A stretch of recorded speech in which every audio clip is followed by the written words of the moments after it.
In this video, I'm going to talk about how the Grand Cherokee L drives and how well it does off-road. If you want to know everything else about the Grand Cherokee L, be sure and check out part 1 of this video after you've watched. First, let's talk about how the Grand Cherokee L drives out on the road. Then let's talk about how this drives out on the trail. 0 to 60 depends on whether you get the V6 or the V8 engine. I was able to test a 4-wheel drive V6 model that went 0 to 60 in 7.3 seconds. That's a little bit slower than some of the front-wheel drive competition, even though power levels are similar, because the Grand Cherokee L is a little on the heavy side. Depending on the options you select, curb weight will range from around 4,500 pounds to around 5,300 pounds. At the moment, I'm in the heaviest version of the Grand Cherokee. This is the Summit with the V8 engine and 4-wheel drive, but this is also the swiftest version of the Grand Cherokee. 0 to 60 happened in this model in 6.3 seconds. As you might logically expect, since this has the same V8 and V6 engines that we find in the Dodge Durango, 0 to 60 times are substantially similar as well.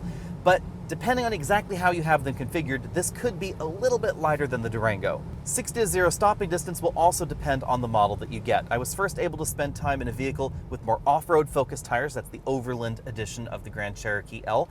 That one stopped from 60 miles an hour back to 0 in 126 feet. That's a little bit long for a 3-row crossover, but not exceptionally long. This particular model is the Summit trim with the optional 275 width tires.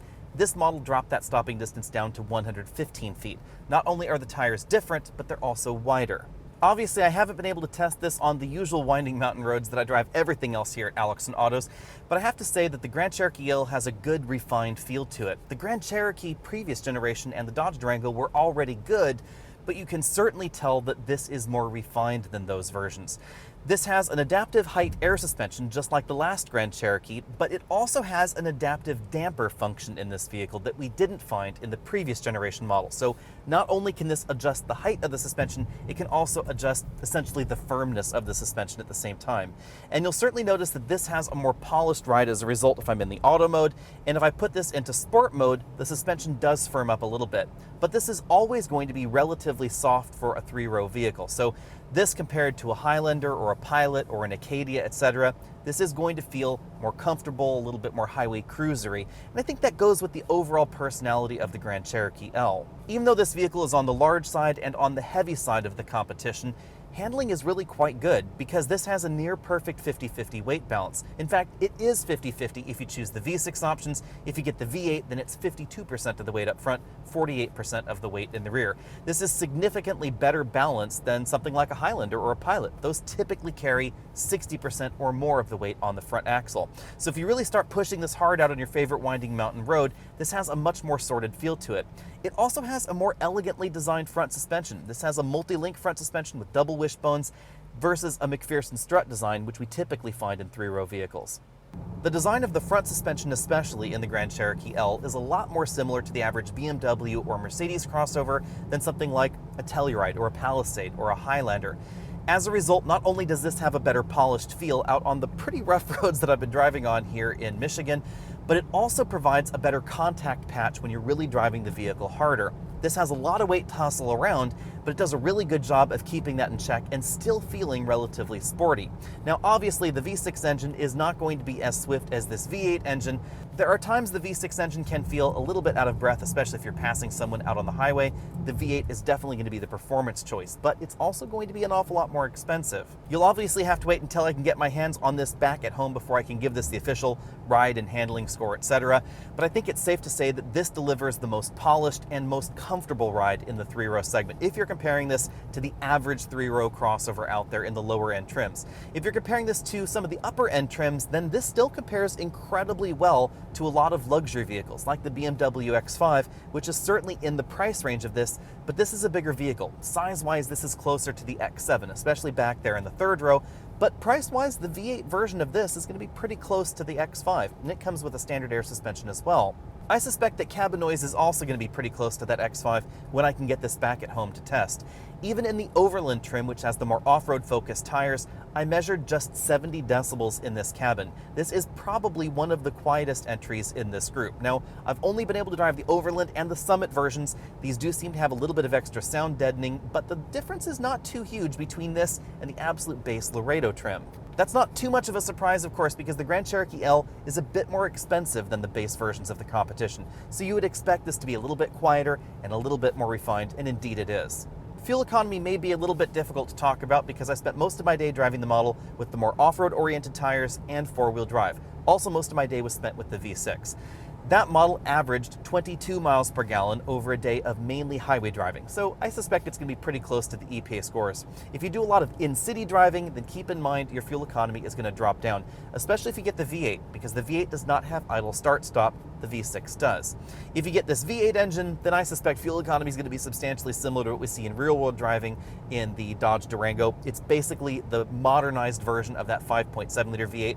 The only real difference between this 5.7 and the one that we find in the Durango right now is that this meets more modern emissions control standards, and that's likely why the horsepower figure dropped just a hair. During my day with the Grand Cherokee L, the two things that kept coming to mind are refinement and polish, things that the Grand Cherokee L really has in abundance. And I'm not just talking about the really well-designed dashboard, the attractive style of the vehicle on the inside. The exterior style is a bit more of a personal preference thing, but the interior is absolutely gorgeous in here.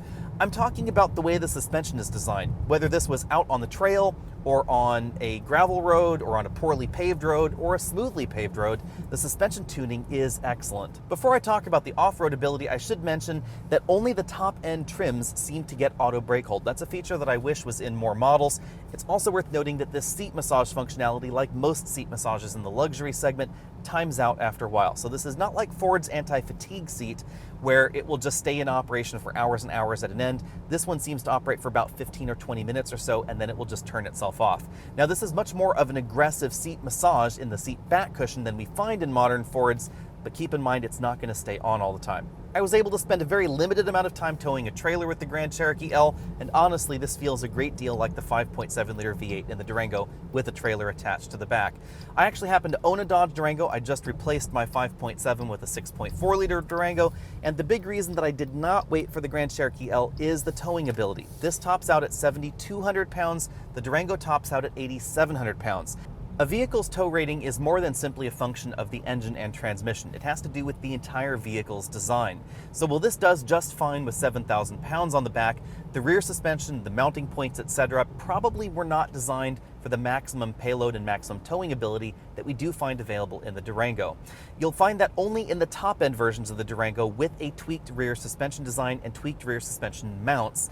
That's the way that the Durango gets up to 8,700 pounds. We don't see that yet in the Grand Cherokee L. It's always possible that they could apply that same sort of tweak to this vehicle, but we don't know if that's going to happen yet. With all that out of the way, let's go ahead and take this off-road. Now keep in mind, the off-road course is going to be a lot less aggressive than the off-road course that you might expect for the launch of a Jeep Wrangler, but also keep in mind, this is a 205-inch long three-row vehicle. A common complaint about adaptive height suspensions like the one that we find on the Grand Cherokee L or the previous generation Grand Cherokee is that when they're at the extent of its height range, so when you have the most ground clearance possible, the wheels are basically pushed down to the ground. A lot of systems have a lot less travel on the top end than they do on the bottom end, and that was definitely a problem for the previous generation Grand Cherokee. If you were in the high height mode and you were going over obstacles like this, you would certainly hear the suspension banging around because there just wasn't any travel left. It's definitely different now because they've added 25 millimeters, just about an inch of additional suspension travel. Obviously, for a Jeep to be a Jeep, it's got to have good approach, breakover, and departure angles. Keep in mind, of course, the Grand Cherokee L is the long Grand Cherokee, so these are not going to be as advantageous as the two-row model. There are definitely off-road packages available in a wide variety of three-row vehicles, but the Grand Cherokee is relatively unique here because this is a bit more similar in terms of its off-road capability to the average Land Rover or Range Rover that you might find out there, although this is definitely longer than a lot of that British competition. We have very similar kinds of approach, breakover, departure angles, and of course an all-wheel drive system and suspension system that is designed to operate even when two wheels are up in the air.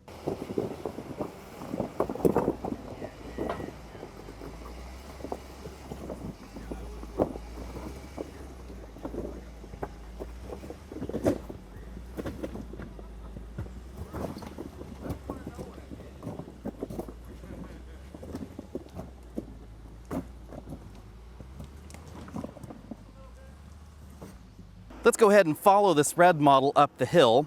The Durango and the Grand Cherokee L are the only two vehicles with skid plates, but the Grand Cherokee L is the only vehicle in this category with skid plates and nearly 11 inches of ground clearance and that active air suspension. This also has an E-locker in the rear. You'll really notice that out on surfaces like this, where the power can be shuttled side to side, and thanks to the E-locker's design, 100% of engine power can actually be sent to a single rear wheel.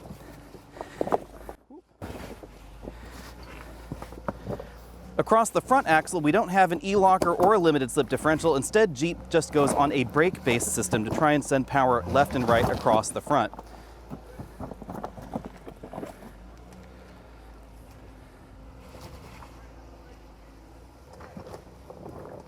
In terms of off-road capability with a third row on board, it's pretty much going to be between something along the lines of this, perhaps a Lexus LX 570, now that the Land Cruiser is no longer available in the United States, or of course, the brand new Discovery.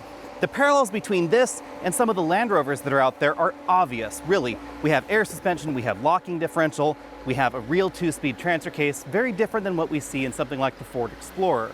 If you want to take your serious luxury off-road ability to the next level, we're not talking Lexus LX 570 price tag, we're talking Mercedes-Benz G Wagon price tag, because that's really going to be one of the few vehicles that is like the Grand Cherokee or this 3-row Grand Cherokee L with more off-road capability. That G Wagon and of course the Wrangler lineup in Gladiator are some of the only vehicles available worldwide with front, center, and rear locking differentials. Now, very clearly, the Grand Cherokee L is not going to be as capable as the 2-row Grand Cherokee. It definitely rock crawls just fine like this, but the approach, departure, and breakover angles are likely going to be better in the 2-row model. And of course, no Jeep would be complete without water fording ability, so we find 24 inches of fording ability in the new Grand Cherokee L. Clearly, that's not going to be as much as a Wrangler or some of the other truly off-road capable vehicles, but none of them are going to have a 3rd row. The design of the suspension system in the Grand Cherokee and the Grand Cherokee L is quite different than the average 3-row crossover on the market. Not only does this have a fully independent suspension, but it has a double wishbone front suspension, definitely different than the McPherson strut designs that you'll find out there. And we have a lot more wheel travel and wheel articulation than you'll find in the average 3-row vehicle, something like a Highlander or a Pilot or a Telluride or something like that. These concrete moguls are 12 inches on one side, and then there's a 12-inch hole which is going into right now, so we have nearly 4 feet of clearance between that tire right there and the dip at the bottom. And as you can see, this suspension system was designed for this kind of climbing and tipping. The Grand Cherokee may be a big 5,000-pound SUV, but what you can do with the right electronic control systems and the right 4-wheel drive systems is truly amazing. The Grand Cherokee does not have a user-selectable rear locker. Instead, this has an automatic E-locker or E-limited slip differential. One of the things that a lot of people don't realize is that if you're on-road in situations that are icy or snowy or sleet or things like that, you don't really want a true locking differential. You want there to be some variation between the front axle and the rear axle and across the front and rear axle. That's because when you're going around a corner on ice or on snow or other slippery surfaces, you want the wheels to be able to spin at different rates so you can actually complete the corner without a problem. If you had a full lock of the front axle and a full lock of the center and a full lock of the rear, this wouldn't feel quite as sorted on-road as something like this. And that's exactly why we find a relatively similar mechanical setup in modern Range Rovers. This course may not look too technical right up front, but this is honestly a course that very few 3-row vehicles could ever accomplish. You certainly would not be able to do this in anything outside of a Grand Cherokee L or perhaps something like the new Land Rover Defender with the 3-row option. In this position, you'll really notice the E-limited slip differential in the rear. It's causing that rear wheel to spin just about the same rate as the one on the other side. It doesn't completely stop. If you're looking for a 3-row vehicle with a quiet and comfortable cabin, good on-road manners, and absolutely excellent off-road ability for a large 3-row vehicle like this, you should definitely put the Grand Cherokee L on your shopping list.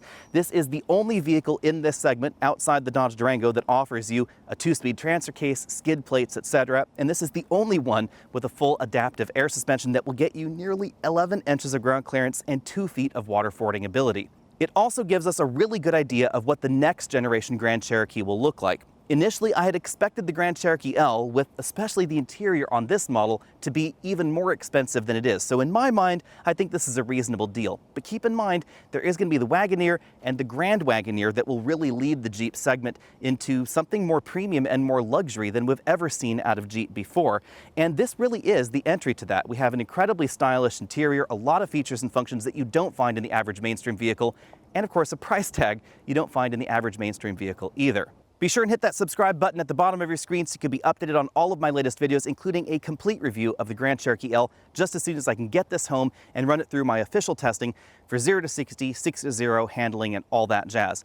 Also, that's the video where I will compare this against the direct competitors in this segment, and probably a bit more of an expanded comparison section because there are so many different things that you could compare the Grand Cherokee L to. Not just something like the Toyota Sequoia or the Armada or a Highlander or a Pilot. This really crosses all sorts of barriers because this is about the same size on the outside and not too far off the size on the inside of something like an Audi Q8 or a BMW X7 or even a Mercedes-Benz GLS, which sounds a little bit weird when we're talking about a Jeep, but in an odd sort of way, this is actually more like the rear-wheel drive Land Rover or Mercedes or BMW competition than anything that you'll find from General Motors at the moment. The Ford Explorer gets a little bit close, but it is still not intended to be the same kind of thing that we see out of this Jeep. Be sure and let me know what you think about that down there. Head over to facebook.com/AlexNautos. Check out my merch store at AOAmerch.com, Facebook, all those other social places, and I'll see all of you next week.